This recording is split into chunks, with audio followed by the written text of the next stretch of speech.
बोले नाम से किसी का उद्धार हुआ क्या? बोले भैया। किसका? अजामिल का।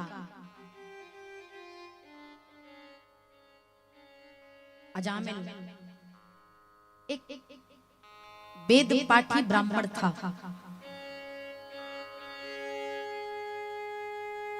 पत्नी थे, परिवार में माता पिता थे, संपन्न था, यज्ञोपवीत धारण किया था, शिखा थे, गायत्री करता था, सब कुछ था। लेकिन इसके बाद भी एक दिन की बात,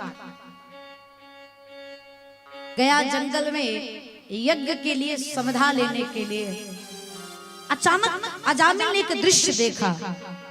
जय जय जय। क्या देखा? कान्या कुबजे कशिदा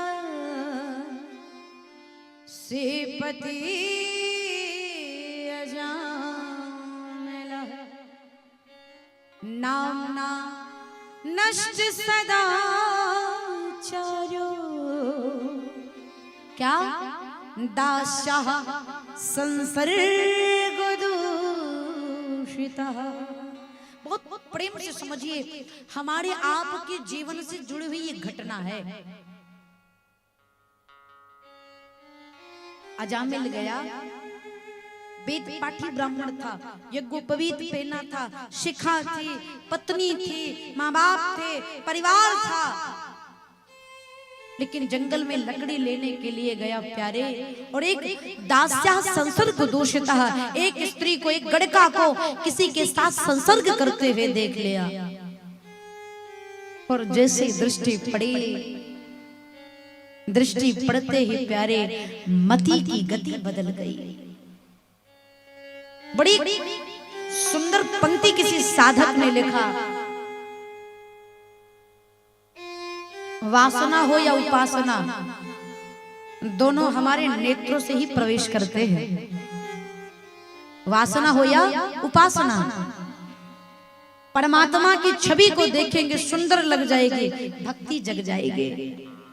और यही दृष्टि किसी वासना, किसी कामना, किसी ऐसे दृष्टि पर पड़ गई तो हमारी मति की गति बदलने में देर नहीं लगेगी।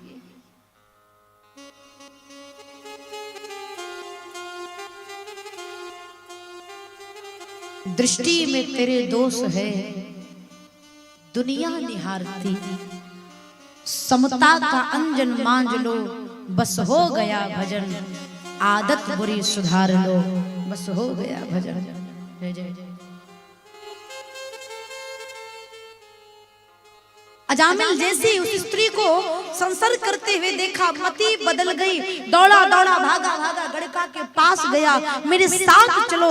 गड़का ने देखा यज्ञोपवीत पहने, आप ब्राह्मण हैं, दूर रहिए, ब्रह्मसूत्र धारण किए हैं। अजामिल की मति इतनी बदल गई मेरे बंधु कि यज्ञोपवीत उतार करके पेड़ की डाल में टांग दिया। अब मेरे पास आओ, मेरे निकट आओ। ये क्या है? ये वासना और कामना है। जब हमारी दृष्टि के माध्यम से मति में ये प्रवेश कर जाए भैया, तो न पद दिखता है, न प्रतिष्ठा दिखती है, न मान दिखता है, न सम्मान दिखता है, न खोने का डर लगता है। तो इससे सावधान बचाना बहुत बड़ी बीमारी है। क्या सुंदर व्याख्या पूज्यपाद गोस्वामी तुलसीदास जी ने किया। रामचरितमानस में जब राम जी पंचवटी में विराजमान थे तो सूर्पनखा राम जी के पास आई ना। सूर्पनखा रावण के बहिनी, दुष्ट हृदय दारुण जस अहिनी, पंचवटी सो गई एक बारा, देख विकल भई जुगल कुमारा, रुचिर रूप धरि प्रभु कोई जाई, बोली वचन बहुत मुस्काई, तुम सम पुरुष नमो सम नारी, यह संजोग विधि रचा, ताते अवलग रहा कुमारी, मन माना कछु तुमहि। जैसे ही सूर्पनखा ने कहा, राम जी ने क्या किया? सीत ही चितई कहीं प्रभु बाता, आहई कुमार मोर लघु भ्राता। सूर्पनखा कौन है? सूर्पनखा वासना और कामना की प्रतिमूर्त है। बहुत प्रेम से समझिएगा, एक सूत्र में आपको अजामिल के प्रसंग का निष्कर्ष निकलेगा। शूर्पणखा वासना और कामना की प्रतिमूर्त है। राम जी कौन है? ज्ञान। लक्ष्मण जी कौन है? वैराग्य। सीता जी कौन है? भक्ति। जब शूर्पणखा रूपी वासना और कामना हमारे आपके नेत्रों के समक्ष आए तो राम जी जैसा तुरंत मुख मोड़ लीजिए और शूर्पणखा से दृष्टि उठा करके सीता के ऊपर विराजमान कर लीजिए। सीत ही चितई कहीं प्रभु बाता। वासना और कामना आवे तो सीधे भगवत चिंतन में अपने मन को लगाइए। भक्ति की तरफ निहारते हुए आपकी वासना कहाँ समाप्त हो जाएगी, कहाँ चले जाएगी आपको पता नहीं चलेगा। 1 मिनट का चिंतन आपके पद प्रतिष्ठा को बचा सकता है। और इससे तो बड़े बड़े संत भी नहीं बच पाए। विश्वामित्र जैसे संत विचलित हो गए भैया। अस्तु, इसलिए अपने मन को समय समय वासना से विरक्ति लाया जाए। आएगा कब? जब आपकी उपासना बलिष्ठ होगी, पुष्ट होगी।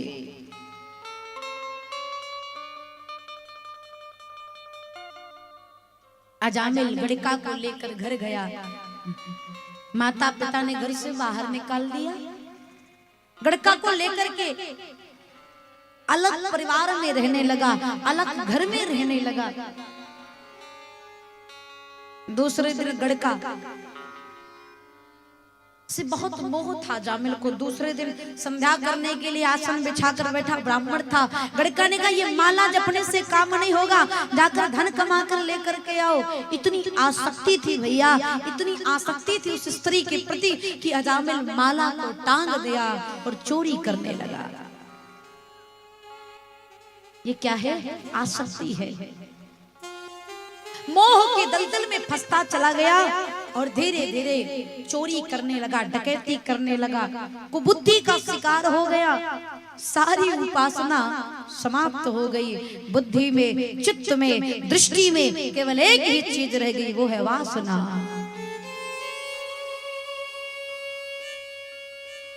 जो पंडित अजामिल था वो डाकू अजामिल हो गया।